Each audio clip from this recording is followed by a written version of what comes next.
Welcome to Get Savvy, the podcast for people who want to claim back their time through the power of delegation, productivity, and automation. And today we are covering a big topic, so we've got our notes ready. It is the cost of doing things manually, and we're talking automation, streamlining, delegation today. Yeah, because I think that there's something happening in your business right now that you aren't even aware of. And it's absolutely draining your energy, your time, and definitely your money. And sometimes without even realizing it. So that's why we wanted to talk about this today, because we've all fallen into that trap of doing things ourselves and doing it manually. It is 2025 now. We no longer need to do manual tasks, but it takes a while to change your mindset around that, right? So that you're actually thinking and stopping and making a change, because it does take intention to turn things around.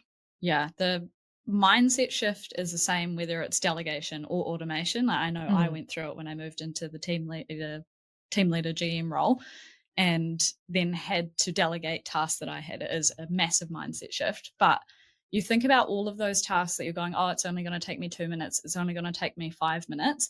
How much are those tasks actually adding up over the course of a day, a week, a month even, that you could claim that time back?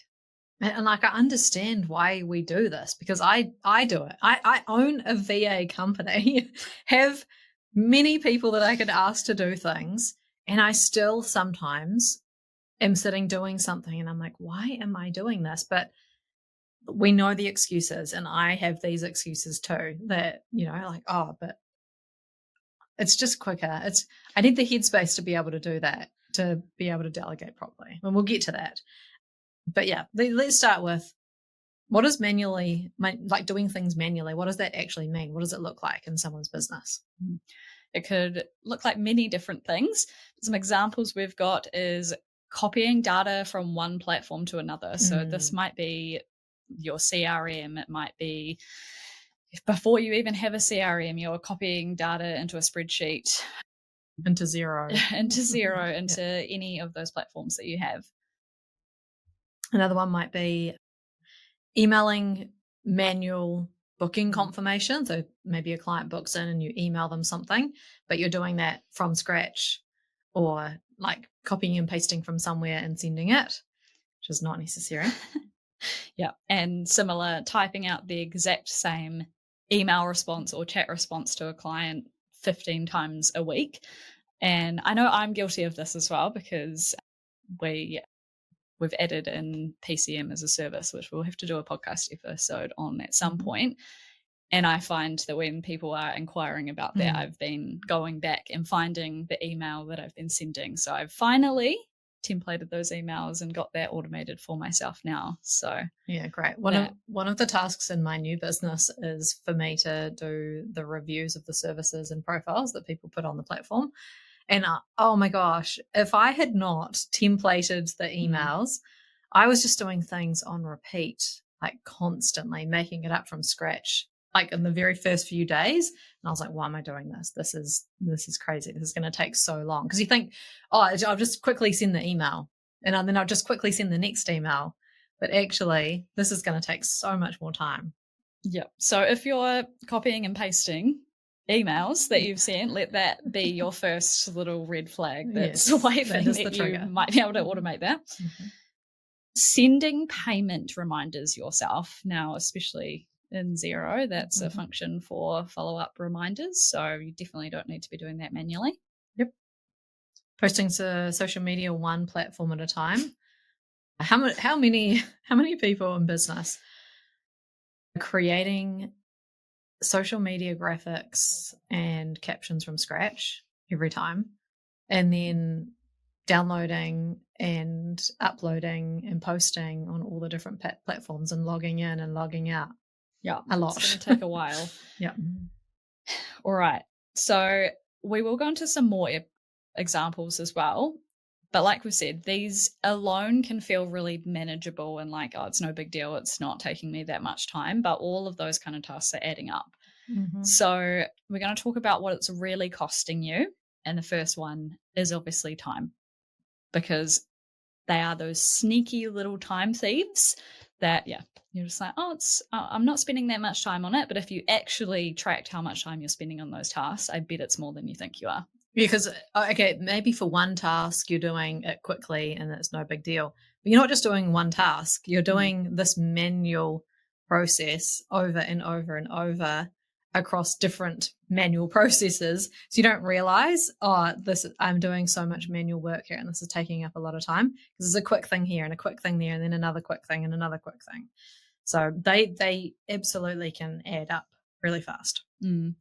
So that time that you could be having spent, or it could be delegated or it could be automated, that's time that you're then not able to spend on sales or strategy or client work if you do billable work, whatever it is, those things that actually earn money for your business and generate Mm. revenue. Yeah. Yeah. Or even just not working so much in your day. Mm. Like I have now trained myself to finish at 2 o'clock. And I can probably do the same amount of work, productive work, in that time that I could do in the full 8 hours because I delegate, I have automation and a bunch of things happening in the background. Now I'm not gonna do all those things, like do all that delegating and automating and then just work the entire day still. I'm actually giving myself permission now to finish at 2 o'clock because I don't need to do those things. They're being done manually. So I hope as a business owner that you realize that you have the ability to do that also and make those changes for your lifestyle. You take the risk of creating this business and putting all of this like investment and time and risk into it. Why not give yourself a reward? And if that reward can be like actually having some downtime, some time to think. I know that, as a business owner, you're not just going to end for the day and then stop thinking about your business. So, what if you just had more space to think about your business rather than just being distracted by the day to day operations all the time? Yep. No more feeling guilty because as a Mm. business owner, the task list is never ending as well. So you could easily not stop at 2 o'clock. You could Yeah, just keep going if you really wanted to. But yeah, yeah, giving absolutely. yourself those boundaries and permissions. Mm. All right. The next one is money because obviously time equals money. In business, yes, very true. So let's say your charge out rate is $200 an hour, but you're doing $70 an hour type of tasks. So you are losing $130 an hour when you're doing those tasks. It's costing you $130 an hour every time you do it yourself. Mm. Let that sink in. Because I don't think that business owners ever think about that. It's like the opportunity cost of doing all those things manually. Like there is a cost to that you don't even realize. Like how many extra clients could you bring on if you weren't doing all of this manual stuff? If the things were faster, like how much more could you earn by doing those revenue generating things with that time that you have now saved because you've delegated or you've automated? And it may be that if something was really easily automatable, I think that's a word, it could be costing you $200 every time you do that task Mhm. because it's the entire time that you've now just been able to automate for essentially free. Oftentimes, the tools that you're using have automation built in, options built in that you're just not utilizing.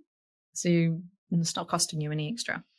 Yeah. So the next time you do have those tasks that you're like, I could do it better, faster, more efficiently myself, or it's only going to take me a little while, maybe think, is it worth that Mm-hmm. however many dollars an hour to Yeah. spend on that task instead? Mm-hmm. And sometimes it's like, oh, I can do it faster or quicker or easier. But is that your ego talking that no one else could do that thing faster, better, smarter for you? Maybe. Maybe we'll unpack that on another episode. So yeah, is it worth the time you're spending on it? Are you actually losing money on it? Is it costing you more than you're saving by doing it yourself? Think Yeah. about those And things. I think like also the opportunity cost, not just like of you like losing money, but the opportunity cost of Are you not doing networking or making the calls or doing the things that are maybe hard things in your business, but they're going to have the most impact? Because if we're over here doing all the easy things behind the scenes and not having to show up or put yourself out there or get outside your comfort zone, and you're doing simple admin kind of tasks, there is an opportunity cost to you doing that, because it means you're not doing the things that are really going to actually make a difference in your business. Yeah. Right. The next one we have is energy and focus, because obviously your energy is a limited resource, and even small tasks do take from that limited resource. They're also pulling you out of cognitive flow every time that you have like a little task that you're switching between, or is interrupting a bigger picture task that you should be focusing on. That's interrupting that flow state. Mm-hmm. Hadn't really thought about that one. That's great. Yeah, a productivity killer. That. Yeah. And I think the next one is like the errors or inconsistency, because as humans, we do make mistakes. Not that we like to admit it, but we do. And so the more that we're relying on our own manual input or our human input, the more room there is for that human error. So by automating, it's like 1 + 1 = 2, A times B = C. It's computer code. It doesn't, automation doesn't get it wrong. Like, yes, there may be some errors where something fails, but it's not because the tool is doing it wrong. It's that, some little cog is not quite have the right setting. Yes, AI will have hallucinations. So we're talking about like more like automation here, where like it does it perfectly every time. Yeah, because just naturally humans will make mistakes. It's not like you're careless, and even if you've done a task 100 million times, there's still a risk of it being done wrong. Especially as a business owner, when you've got so much going on in your head, where you've got all of your responsibilities in your life, because I know that you're not just a business owner. There are many other responsibilities that you have too. And when you get full like that, you absolutely are so prone to making small mistakes. Like Friday, I sent an email to the wrong people saying thank you very much for your proposal that they didn't send. And this is why we didn't go with you. And we'd already told them that previously in another conversation. And I thought that I was emailing a different set of potential suppliers. So that was fun. But that's because I am still doing too many manual things, and I haven't quite gotten into the flow, and especially in the new business, of like, what else am I doing that is also needing to be automated? Yes. The emails are automated, but like the profile review things are automated, but there's still other things that I'm doing manually. Yeah. If we haven't already announced that on the podcast, Jo has another new business, by the way. Seea.co, if you want to go check it out. SEEA.co. Cool. So those are the things that's the cost of this time and of doing things manually. So we've already kind of touched on some of the reasons why people may hold on to doing things manually. That mindset, one of those big things is that it's faster or better if I just do it myself. Oh my God. How many times have you thought that too? And me and everybody. Classic. We hear that from clients all the time too. Oh, it's just faster. Or team members. Oh, I'll just do it myself because it's quicker.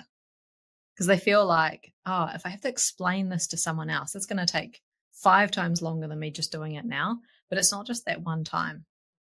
If this is a repeatable task, which they often are, it's over and over and over and over that you'll be doing that. Yeah. Also, similarly, I don't have time to set it up as a system or set it up to be automated. And it's, the same thing. You don't want to have to spend the time doing the training or doing the setup, but it's more of a one-off setup. It's an investment. And it might take you twice as long to do it because you need to explain it in more detail than you just quickly doing it yourself or whatever. But after that, especially if you're automating it, if you're delegating it, it will be similar. But especially if you're automating it, it's, you set it up to run a certain way and then it runs that way the next time and the next time and the next time. Oh, something just occurred to me too. When you were saying you either delegate it or you automate it, there's also this delegating the automation of it too, which Yep. you can absolutely ask your team member, your VA, whoever it is, to automate a task that they might typically do. Mm-hmm. So don't hold back or think, oh no, I don't want to, take this task away from them. They're gonna, worry about that. Actually, no, ask them to like, hey, can you research how we could automate this? Yeah. Be a good use of time.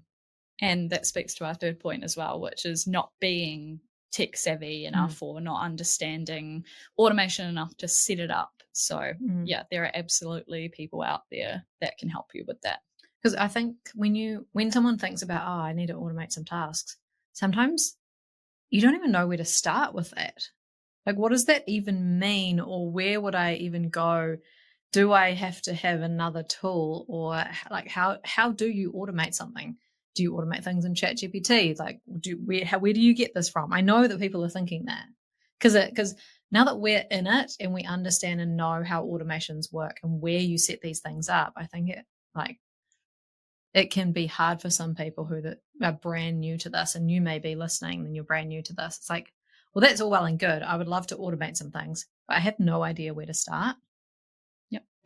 That's a conversation that you have with a virtual assistant company or an automation company or someone that is tech savvy and does have the answers, because you can waste a lot of time trying to figure that out yourself, especially how like you don't actually know where to start or what to ask. Yeah. Which, we've talked about that in a few of our previous podcast episodes with AI and automation. There's so much out there at the moment. So it is very overwhelming if you do just try and Google something and, okay, where do I start? How do I set it up? It will give you a lot of results. So, yes. Yep. But we'll also talk through some of those today. But yes, starting with that mindset shift. Okay, didn't know that was a tongue twister, but there we are. What can you set up, or what can someone set up for you that maybe will take 1 hour today, but is going to save you 4 hours a week, every week from now on? Yeah. It'll be worth it, I promise. Yeah. Yeah. Because I mean, this is the mindset shift that you're going to have to go through as a business owner. Otherwise, you're potentially going to get left behind in your industry. Competitors to you are figuring this stuff out. So the time is for you to figure this out too. Yes. So where to start? All right. We're going to go through some simple manual tasks that you can automate and use as a starting point. So we've talked about this before as well. You want to start with anything that you repeat. So it might be daily, hourly, weekly, even monthly, probably worth looking at automating. Yeah. Tasks that are admin heavy, but are not necessarily revenue generating. Things that someone else could do with zero context. Those are probably the golden nuggets. They're going to be the easiest things. Yeah. By far. Yeah, that is definitely the place to start, those three things. And then a bonus one. I think I just did the thing. I just sighed. This is anything that makes you sigh when you realize that it's time to do it again or it's on your list. Yeah, especially those ones. And sorry if you can hear my tummy gurgling away. I've just had my lunch, so excuse that. So if you're looking at doing this yourself, we would highly recommend a tool like Zapier or Make. I personally am loving Make at the moment. Yeah, you guys are doing a deep dive on that, aren't you? Yes. Marketing manager and I have had a wee play around in there and doing a bit of training and learning in there. Very exciting. But Zapier is also amazing and we also use that. So those are probably your two top tier tools. Yeah, because I feel like also, if you are new to this, giving you a bit more context at this point, where yes, like there are tools like Zapier and Make, and amazing if you want to connect other existing tools that you have, But if you don't have any tools at all, and you're just, maybe you've got an email account and a calendar and that's pretty much it, the starting point for you then is like, what tools do I need to set up that are not Zapier and Make, but like a job management tool or accounting software or a CRM or whatever it is, Airtable, something that you can like manage lists in. So start with those initial tools first, and then once you've utilized the initial tools built-in automation or workflow features, then the next kind of the point is the next kind of stage is to then look at, actually, now I have some tools in place. What tools are not talking to each other organically or naturally, or it's not built in? And how can I connect those tools or use multiple tools in some kind of workflow? And that's where you'd then go to Zapier and Make. Yeah. Yes, absolutely. Because if you're not aware of, once you start using those tools that you've got, like a CRM or whatever, and you're not aware what the automations are, you could just Google them and find out what automations they already have and what other apps they talk to. So yes, there are probably a couple of steps before Make and Zapier. All right. So here are some quick wins that most businesses are going to be able to start with right away today. So if you have no automations, something on this list should fit the bill. Yeah, because we want you to have some ideas about what it is that you are doing that is automatable. I think I've made that word up. Because that's where you're going to get the best quick wins. And we know that you might be listening and like, I just actually have no idea what's even possible. So that's why we wanted to give you just some ideas to get your mind ticking along. Cool. So starting with a nice easy one, calendar bookings with automated confirmations and reminders. So you might be a service-based business that needs to send out appointments. So automating those from your CRM or whatever tools you're using to actually send the confirmation, as well as a reminder, maybe a day or a couple of days out from that. But even if you're just having a Zoom meeting, then you could also be doing it for that. Yeah. Welcome email sequences for new clients or new subscribers. So that could be in a tool like MailChimp or ActiveCampaign, any of those kind of email marketing tools. Yeah, and often they have free accounts as well. To get you started. Invoicing and follow-up reminders for unpaid invoices as well. So I think I mentioned this one before, Xero especially, but even Stripe and PayPal as well you could use for things like that. Yeah, like if you are sending a Word document as an invoice that you create from, maybe you're using your template, but you are creating one every time manually, that's definitely time for you to figure out how you can do that in something like Xero, and have payment gateways like Stripe and PayPal so people can pay with their card and get the money into your bank quicker. Yeah. Client onboarding workflows, and I'm going to say team member onboarding workflows as well. Yeah. There's so much that needs to happen when a team member says, yes, I want to work for you, and signs their contract, or a client signs their contract and says, yes, I want to get started. Like that workflow that then has to happen from there. There is a lot of steps often in there, and there is lots of opportunity for you to automate things in that onboarding. That sales process, onboarding process, that is often it's the like first place to start if you are thinking about automation, because this is where you make the best first impression. You start the relationship off really, really well, and the client is nervous. The new client or potential client is wondering whether they've made the right decision. And so if you can automate this and make it super streamlined, that is going to give them so much confidence in working with you. And we get this feedback at Savvy all the time. It's like, oh, wow, your onboarding process is so slick and so amazing. And it just stops that buyer's remorse from kicking in. They're like, oh, I can trust these people. I've made a good decision. This is really slick. So yeah, don't underestimate that kind of process and workflow, because it's a really good place to start. Yeah. Yeah. Even slightly before that as well, the proposals. I'm jumping a Mm, couple ahead, but mm, proposal templates can also really show your value, and that gives you a chance to present yourself to the client as well. So having that templated, having that streamlined as much as you can, that's a mm. really good one as well. Yeah, because that needs to be fast. People want that Yeah. really quickly, and they want it to look professional so that you can like really up your credibility. Yeah. Yeah, we get a Mm, lot of comments on our proposals mm, as well, and it's like, thanks, yeah. that's just literally a template. Yeah. Then we talked earlier before about like if you're doing your social media posting manually and creating those posts manually, there are some tools that you can use. Even just using the Meta Business Suite to be able to schedule those things on multiple platforms, or something like Later or Publer. There's a whole bunch of scheduling tools.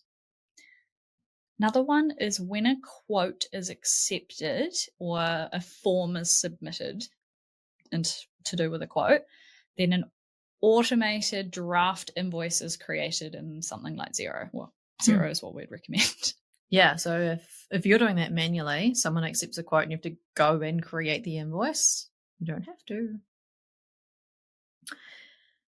When a new form or Facebook lead comes in, you're automatically putting that into your CRM. So if you don't know what a CRM is, it's your customer relationship management tool. It's where all your leads and clients are all managed. And then that could be automatically assigned to a salesperson or a team member in a task management tool or Slack or an email or something.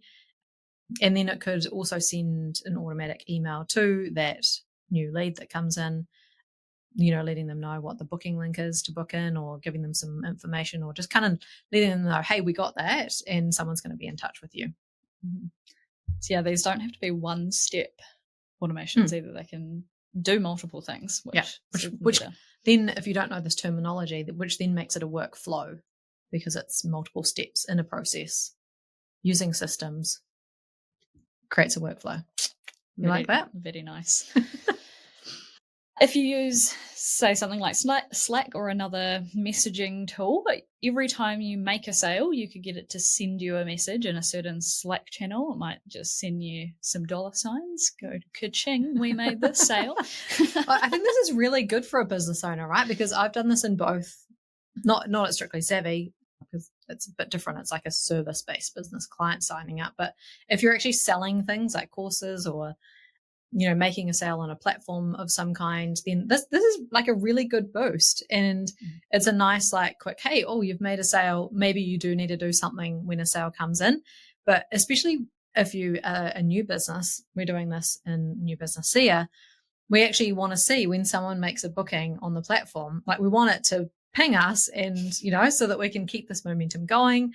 It's really good for that, like, the energy that comes with, oh, we made a sale, making a sale. And yeah, you can tell it to tell you how much, who made the sale, who they've booked with, what they've purchased. So I think that's really cool. And then you have it in its own Slack channel, and it's just for those. So you can just see little sales coming through. Yeah. Yeah, it's great. If Oh, this is similar, again, still in Slack, but if, say, your business tracks time, you could have it automatically, again, in Slack, send you a message if a timer hasn't been started by a certain time and be like, hey, remember to turn your timer on, or hey, remember to log some time today. Yes, time shedding. Oh, if this is something you do in your business, it's likely that there are team members who don't like doing it Yep. or forget. So yeah, that's a cool one. Okay, after a project finishes, maybe you deliver things and kind of projects in your business, then it could auto send a client feedback form. And then when that's submitted, they've given you the review or the testimonial, then it could automatically create a draft social media post with that feedback on it. That'd be cool. Yeah, that's a cool one. So we hope that's given you a few ideas, and we really want to reiterate that automating things doesn't mean that you lose the human touch altogether as well, because like we touched on it in a few of those examples, you can customize the way things happen. So it might be that when you're templating your proposals, that you make sure that your brand voice is still coming through there. So there is still things that you can make things you. And there's also still going to be things that you have to do and oversee, like obviously the sales aspect, for example, that's still going to be you. So we're not getting rid of humans altogether, but Mm, we're taking the friction away and making our lives easier. amazing. So, if you're not sure where to get started, then we would love to chat with you. You can head over to strictlysavvy.co.nz and book a call with us, and we can figure out what we can streamline for you. And don't forget to rate, review, and subscribe to the Get Savvy podcast.